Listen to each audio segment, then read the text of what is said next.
नमस्कार, मैं सौरभ वाल्मीकि। स्वागत आपका हमारे खास कार्यक्रम चिंतन मंथन पार्ट 2 में। आज हम बात करने आए हैं उस शख्सियत से जो किसी भी तारीफ़ की मोहताज नहीं है। बात हम करें करम सिंह कर्मा, जो कि जिन्होंने पूरी दिल्ली की ही नहीं पूरे देश के अंदर अपनी एक अलग पहचान बनाई है। 2013 में इन्होंने वाल्मीकि मेला दिल्ली के अंदर शुरुआत की थी और लगातार वाल्मीकि मेले का जो स्तर है वो बढ़ता नज़र आया है। करम सिंह कर्मा जी से हम जानेंगे कि किस तरह से वाल्मीकि समाज में शिक्षा, दीक्षा और राजनीतिक चेतना की उम्मीद वो करते हैं और किस तरह से वाल्मीकि समाज को ऊपर बढ़ाने का काम कर रहे हैं। सबसे पहले स्वागत है सर आपका हमारे खास कार्यक्रम में। धन्यवाद। जय वाल्मीकि, जय भीम।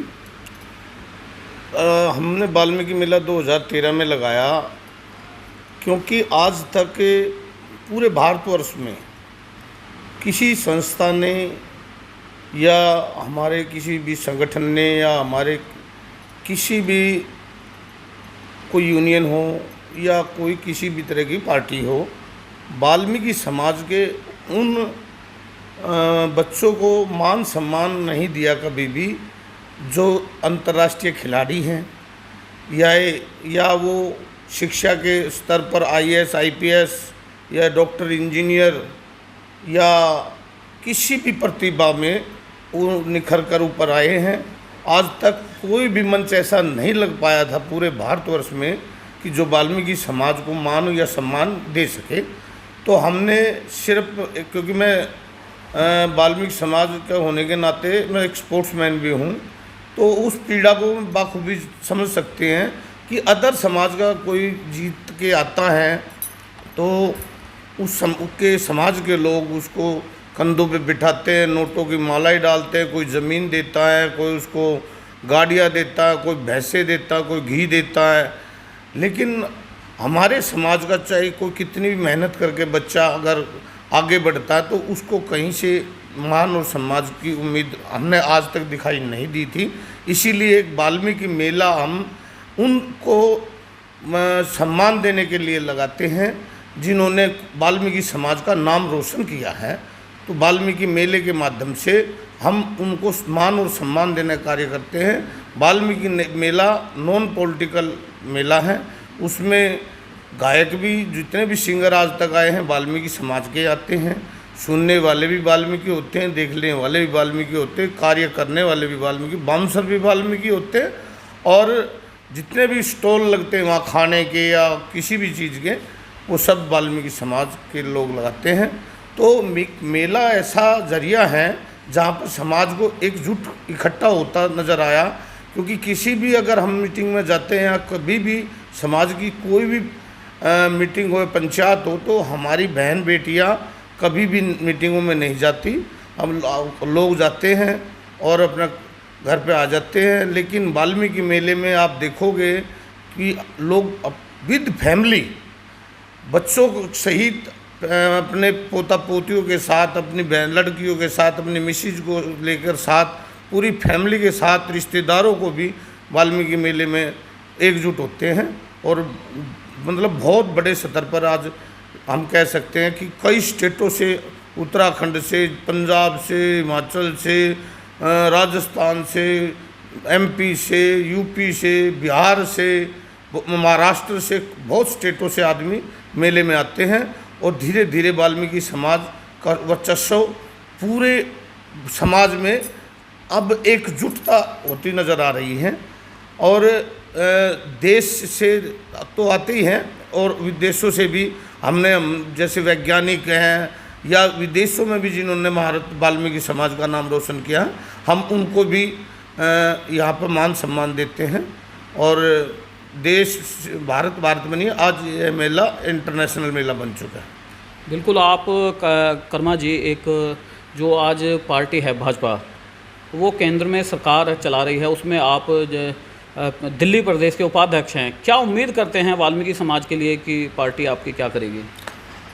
भाजपा, देखो, वाल्मीकि भगवान ने रामायण लिखी।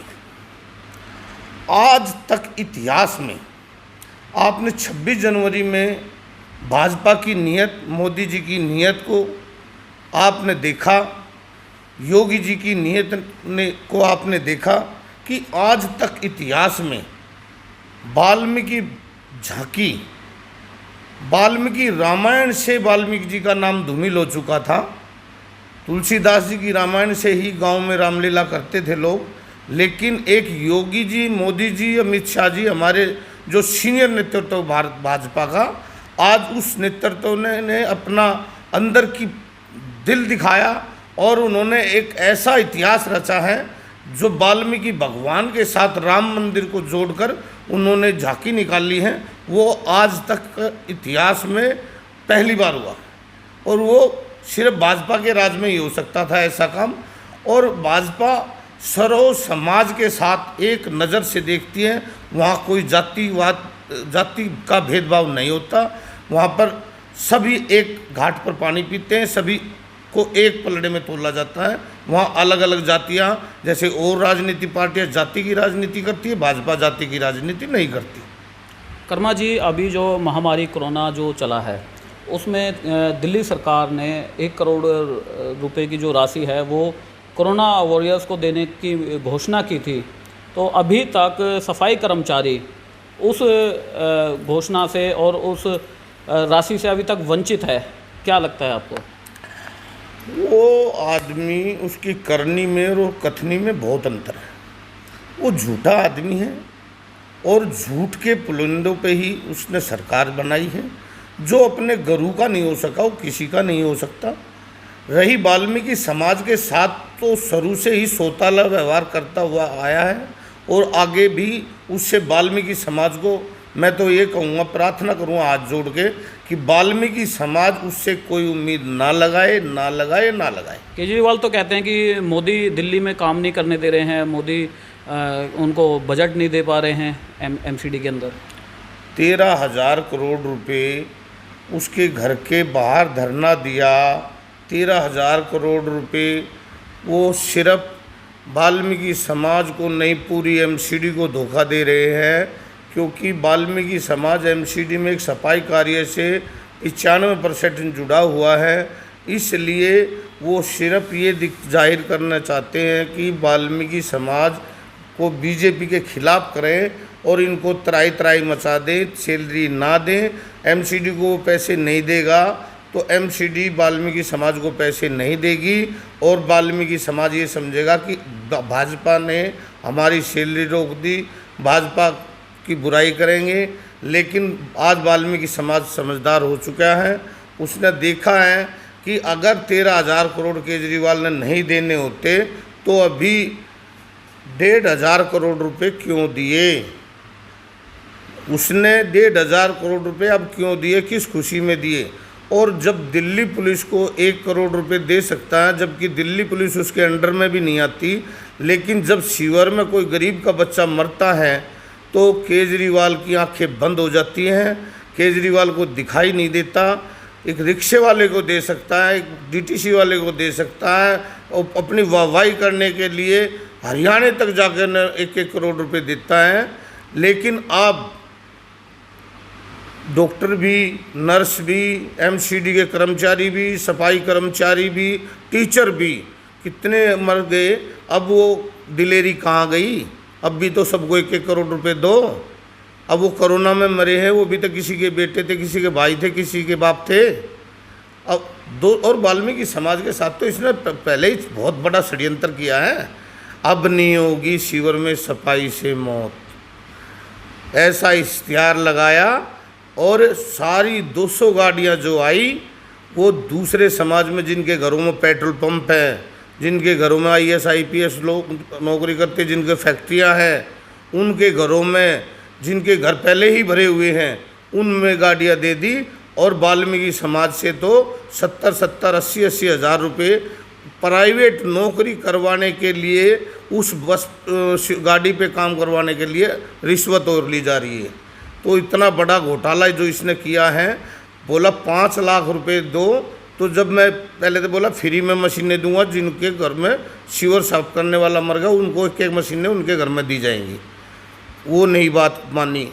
फिर 2.5 लाख रुपए रखा। तो लोग गरीब आदमी 2.5 लाख रुपए, कोई अपने गहने, कोई अपना घर गिरवी रख कर 2.5 लाख रुपए का किसी ने जुगाड़ कर लिया। लेकिन फिर जब 2.5 लाख रुपए के फार्म भरने लगे तो इसने 5 लाख रुपए की राशि कर दी। इस आदमी से कोई इतना घटिया काम किया, जिसने झूठा आदमी, जिसके पास अगर 5 लाख रुपए हों, क्या वो सीवर में जाएगा? मैं 50 लाख रुपए देता हूँ, केजरीवाल एक बार सीवर में उतर, या केजरीवाल का कोई मंत्री उतरे, 5 लाख की जगह मैं 50 लाख रुपए दूंगा। लेकिन जिसके घर में 5 लाख नहीं हो वो मशीन नहीं खरीद सकता। आज उस मशीन से सूखे 70-80 हज़ार रुपये एक आदमी के घर में बचते हैं। जो एक 8,000 रुपये की नौकरी करने वाला सफाई कर्मचारी, जो बेचारा प्राइवेट नौकरी करता है, अगर वो उसको 80,000 रुपये मिल जाते तो केजरीवाल को बहुत पेट में दर्द हो जाता, क्योंकि वो 4-5 परिवारों को अपनों को चला सकता था, काम भी खुद करता वो। लेकिन अब काम मशीनें रईसों की है, पैसे वालों की है, लेकिन काम सफाई कर्मचारी वाल्मीकि समाज से ही उन मशीनों पर काम कराया जा रहा है। कर्मा जी, सफाई कामगार समाज और वाल्मीकि समाज जो है, इसकी अगर हम उत्थान की अगर बात करें और शिक्षा स्तर की अगर हम बात करें तो किस तरह से इनका उत्थान हो पाएगा? जब अगर ये ठेकेदारी प्रथा ख़त्म कर दें और सफाई कर्मचारी को जिस तरीके से और कर्मचारियों को सैलरी भरपूर मिलती हैं, और एमसीडी के अलावा किसी भी डिपार्टमेंट में ऐसी कोई भी प्रथा नहीं है कि 20-20 साल तक उनको कच्चा रखा जाए, उनको तरसाया जाए। जब 4-4 महीने तक किसी की सैलरी नहीं मिलेगी तो वो अपने बच्चों के स्कूल की फ़ीस कहाँ से देगा? जिसके माँ बाप सुबह 5 बजे 6 बजे घर छोड़कर निकल जाए, उनके बच्चों को स्कूल कौन भेजेगा? एक तो इनका सफाई कर्मचारियों का ड्यूटी का समय चेंज होना चाहिए, क्योंकि कोई भी कार्य है वह है भारतवर्ष में स्कूल टाइम पूरा भारतवर्ष में 7 से 8 बजे का है। 8 बजे के बाद कोई भी नौकरी 9 बजे से शुरू होती है। आप एक रेडी वाला भी 9 बजे दुकान खोलता अपनी, कोई परचून की दुकान भी वो भी 9 बजे के बाद ही खुलती है। राजमिस्त्री भी 9 बजे जाता है। कोई भी मिस्त्री, चाहे लोहे का हो चाहे लकड़ी मिस्त्री का काम करता हो, सब 9 बजे के बाद दिहाड़ी पे जाते हैं। दिहाड़ी मजदूरी वाला भी, मजदूर भी 9 बजे के बाद जाता है। लेकिन भारतवर्ष में, पूरे भारतवर्ष में सबसे पहले सफाई कर्मचारी उठता है, वह सबको स्वच्छ और स्वस्थ जिंदगी देता है और खुद बीमारी को अपने घर पर लेकर आता है। इतनी गंदगी का काम करता है, लेकिन उनको उनका मेहनताना भी टाइम पर नहीं दिया जाता। अगर उनको पूरी सैलरी दी जाए तो वो भी अपने बच्चों को पढ़ाएंगे, ट्यूशन भी पढ़ाएंगे, प्राइवेट स्कूल में भी पढ़ाएंगे, और उनके बच्चे भी फिर IAS IPS बनेंगे। और वाल्मीकि समाज का सफाई कर्मचारी जो भी कार्य करता है उनका भी उत्थान होगा, उनके भी बच्चे ऑफिसर बनेंगे। आप धरातल पर काम कर रहे हैं वाल्मीकि समाज के बीच में जाकर के, किस तरह से आप काम कर रहे हैं और पिछले कई सालों से आप काम करते आ रहे हैं? हम वाल्मीकि समाज आज देखो वर्ण 4 है। ब्राह्मण आज भी पूरे देश का ब्राह्मण है, पहले वैश्य समाज आज भी वैश्य हैं, क्षत्रिय आज भी क्षत्रिय है। लेकिन शूद्र को कई भागों में बांट दिया गया, जैसे SC ST OBC। और SC समाज में भी सबसे निचले पायदान पर वाल्मीकि समाज है, क्योंकि पूरे भारतवर्ष में कहीं इस नाम को, कहीं जैसे ही स्टेट चेंज होती है तो वाल्मीकि जाति का नाम चेंज हो जाता। कभी ढूम बोला जाता, कहीं ढेला बोला जाता, कहीं हेला बोला जाता, कहीं मैतर बोला जाता, कहीं पासी बोला जाता है, कहीं वाल्मीकि बोला जाता है। तो जब सरकारों को दिखाई नहीं देता, वो सरकारें समझती हैं कि ये SC में अलग अलग जातियाँ होंगी, लेकिन उनका काम एक है, उनकी जाति एक है। तो हम उनको जातियों को, जैसे बंसल है, गुप्ता है, जैन है, लेकिन वो अग्रसेन समाज कहलाता है। चाहे द्विवेदी हो, चतुर्वेदी हो, पाठक हो, ओझा हो, वो ब्राह्मण समाज कहलाता है। ठीक इसी तरीके से आज हम भी, चाहे डूम हो, चाहे हेला हो, चाहे पासी हो, चाहे मैतर हो, लेकिन है वाल्मीकि। जिस दिन वाल्मीकियों की जनगणना सही तरीके से हो जाएगी और वाल्मीकि समाज का पता लगेगा तो सारी सरकारों का भी ध्यान जाएगा, और जो वाल्मीकि समाज को आज तक नहीं मिला है वो भी सिर्फ मान सम्मान वाल्मीकि समाज को भाजपा में मिला है। मेयर भी बनाए हैं, लोकसभा का टिकट भी भाजपा ने दिल्ली में दिया। पहले कांग्रेस ने आज तक भाजपा को, वाल्मीकि समाज को दिल्ली में टिकट नहीं दिया था, और सांसद भी है आज। और कई जगह मेयर और चेयरमैन भी बनाए हैं। और धीरे धीरे अब वाल्मीकि समाज को आज जैसे दिल्ली में मेन बॉडी में यूथ का अध्यक्ष भी आज वाल्मीकि है, मंत्री पद है। हमारी सुनीता कांगड़ा जो पहले मेयर थी उनको मंत्री बनाया, अभी अभी डिप्टी मेयर भी वाल्मीकि समाज को बनाया गया। अभी हमारी ओलंबी से हमारी बहन है, तो अब मेरे को भी उपाध्यक्ष का पद दिया है भाजपा ने। तो भाजपा ने ही एक ऐसी पार्टी है जिसमें वाल्मीकि समाज का उत्थान और भला हो सकता है। जनगणना में आप क्या उम्मीद करते हैं वाल्मीकि समाज से कि अगर जनगणना होती है और जनगणना में ज़्यादा भागीदारी दिखाने के लिए वाल्मीकि समाज की क्या करना चाहिए? वाल्मीकि समाज को वाल्मीकि समाज को ये करना चाहिए, जहाँ भी वाल्मीकि हैं वो जब बच्चों के रिश्ते होते हैं तो ब्राह्मण भी क्या करते हैं, मैं वत्स गोत्र से हूँ या मैं कौशिक गोत्र से हूँ, और वैश्य समाज भी यही करता है कि भाई मैं गुप्ता गोत्र से हूँ या गर्ग गोत्र से हूँ या गोयल गोत्र से हूँ। तो ऐसे ही वाल्मीकि समाज को भी ये करना चाहिए कि हम चाहे डूम हो, ढेला हो, हेला हो, पासी हो, मैतर हो, लेकिन शादी ब्याह के टाइम पर तो ये नाम लें। नहीं तो अगर भारतवर्ष में कोई भी पूछता उनसे कि आप कौन हैं, तो उन्होंने बताना चाहिए कि हम वाल्मीकि हैं। कर्मा जी, अभी पिछले दौरान रोहतक के अंदर एक वाल्मीकि समाज के एक युवक जो कि राष्ट्रीय लेवल पर बॉक्सिंग मेडल भी लेकर के आए हैं, कमेश वाल्मीकन, उनकी अभी हत्या कर दी गई है। उसके बारे में आप क्या कहना चाहेंगे? परिवार अभी भी न्याय की गुहार लगा रहा है सरकार की चौखट पर। देखो, इस बारे में मेरे को जानकारी नहीं थी। पहले तो मैं उस परिवार के साथ, हम उस दुख की घड़ी में पहले उस परिवार को यह दुख सहने की शक्ति दें, और कभी भी हम उस परिवार के साथ, पूरा समाज, वाल्मीकि समाज उस परिवार के साथ खड़ा है। और हम आगे भाजपा की सरकार है हरियाणा में भी, जिन्होंने भी यह दुष्कर्म किया है, ये घिनौना कार्य किया है, जो ये मर्डर किया है, हम उनको पूरी सज़ा दिलाने की प्रयास करेंगे और इस बात को आगे ऊपर तक पहुंचाने का कार्य करेंगे। ये बिल्कुल कर्मा जी ने पूरी जानकारी देते हुए बताया है कि जो अभी हाल ही में हरियाणा के अंदर जो एक युवक की हत्या हुई है, उसकी जो मांग है उसको सरकार तक पहुंचाएंगे और कार्रवाई की भी उम्मीद करते हैं कि सरकार बखूबी कार्रवाई करेगी। दिल्ली से Saurabh Valmiki, India 24 prime news.